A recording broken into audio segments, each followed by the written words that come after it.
Sudono Salim alias Liem Sioe Liong merupakan seorang pengusaha tersohor yang mendirikan Salim Group. Ia merupakan konglomerat ternama Indonesia yang memiliki catatan perjalanan bisnis panjang, hingga dikenal dekat dengan mantan Presiden Soeharto saat masih menjabat sebagai kolonel. Pada masa-masa awal terbentuknya Indonesia sebagai sebuah negara, Sudono Salim dikenal sebagai pengusaha impor cengkeh dan logistik tentara.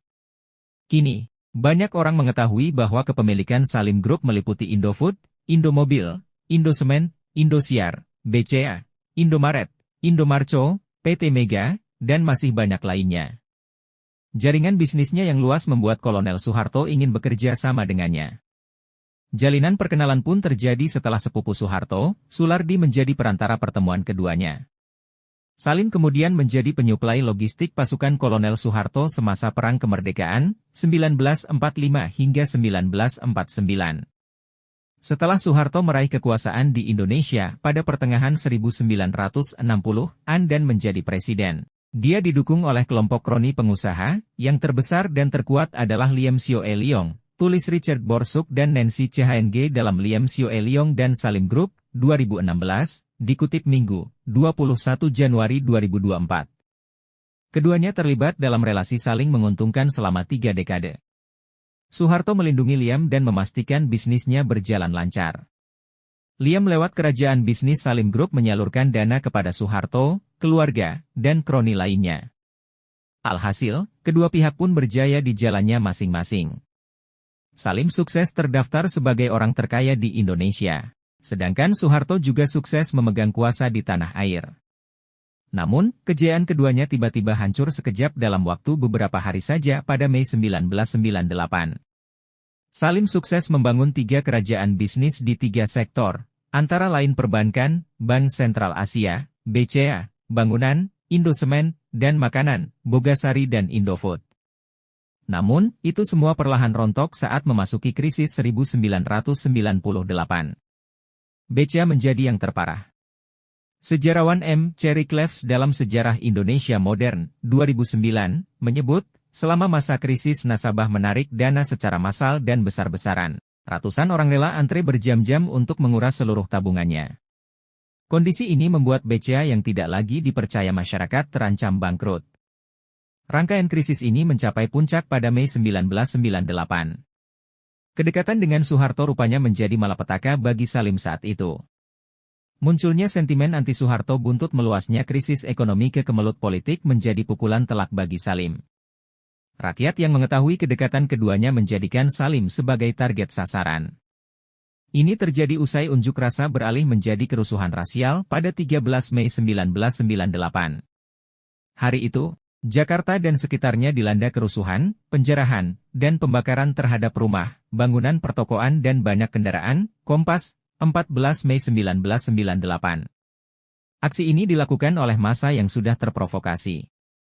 Mereka menyasar bangunan dan kendaraan milik orang Tionghoa, bahkan menargetkan orang Tionghoa itu sendiri.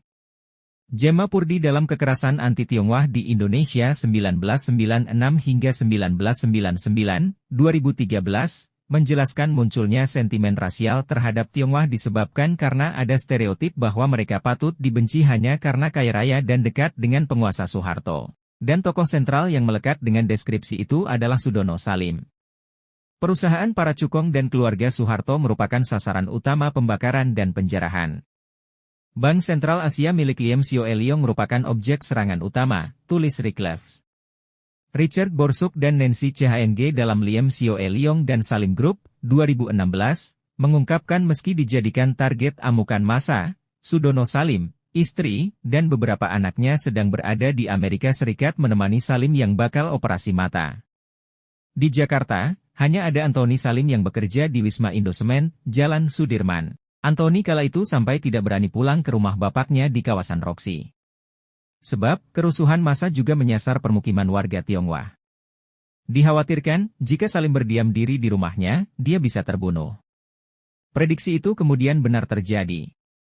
Pagi hari pada 14 Mei, Antoni menerima kabar kalau rumah bapaknya didatangi sekelompok pemuda bertampang mengancam, bersenjatakan jerigen bahan bakar, dan perkakas. Mereka ingin masuk ke rumah mewah Liem. Antoni tak berkutik. Dia segera memerintahkan satpam untuk mempersilahkan massa masuk merusak rumahnya. Ketimbang dihadang dan terjadi pertumpahan darah. Dalam sekejap, seluruh mobil di garasi terbakar, termasuk juga seisi rumah. Mereka membakar furnitur, mencopot lukisan dan mengobrak-abrik kamar. Bahkan mereka mencoret-coret rumah dengan kata-kata tidak pantas, tutur Anthony kepada Richard Borsuk dan Nancy CHNG. Setelah beberapa menit melakukan itu, asap hitam dengan cepat membumbung tinggi dari kediaman Salim. Di jalanan, foto Salim dilempari batu dan dibakar oleh massa yang marah. Kompas, 15 Mei 1998. Melihat situasi Jakarta yang sangat parah, Anthony langsung berpikir untuk pergi meninggalkan kantornya. Dia takut kalau kantornya bakal bernasib sama seperti rumahnya. Dia lantas pergi ke Bandara Halim untuk menuju Singapura memakai pesawat jet pribadi. Dari sanalah, Anthony memantau perkembangan bisnisnya setelah masa-masa sulit itu. Setelah kerusuhan mereda dan Soeharto akhirnya lengser, BCA mengalami kerugian paling parah.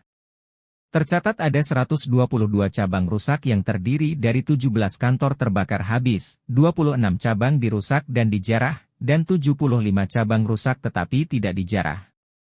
Lalu, ada 150 ATM yang dirusak dan diambil uang tunainya hingga menelan kerugian 3 miliar rupiah. Selain BCA, Indofood juga mendapat serangan. Pabriknya di Solo dijarah dan dibakar hingga menelan kerugian 42 miliar rupiah. Pusat distribusinya di Tangerang juga hancur dijarah massa. Hanya Indosement yang masih bisa bertahan. Meski begitu, pukulan telak terjadi di kerajaan bisnis sektor perbankan. Seminggu setelah Soeharto lengser pada 21 Mei 1998, BCA diambil alih oleh pemerintah karena kondisi keuangannya semakin berdarah-darah tak tertolong. Pemerintah lewat Badan Penyihatan Perbankan Nasional, BPPN, resmi menjadikan BCA sebagai BTO, Bank Taken Over. Pengambil alihan ini bertujuan untuk menolong BCA agar tidak jatuh terlalu dalam. Sejak itulah, BCA tidak lagi menjadi milik keluarga Salim. Richard Borsuk dan Nancy CHNG menyebut untuk menghidupi kembali mesin-mesin kekayaannya, Salim hanya mengandalkan Indofood. Kini, 25 tahun setelah kejadian memilukan itu, bisnis keluarga Salim mulai berjaya. Bisnisnya pun tidak hanya Indofood, tetapi juga merambah sektor migas, konstruksi, dan perbankan.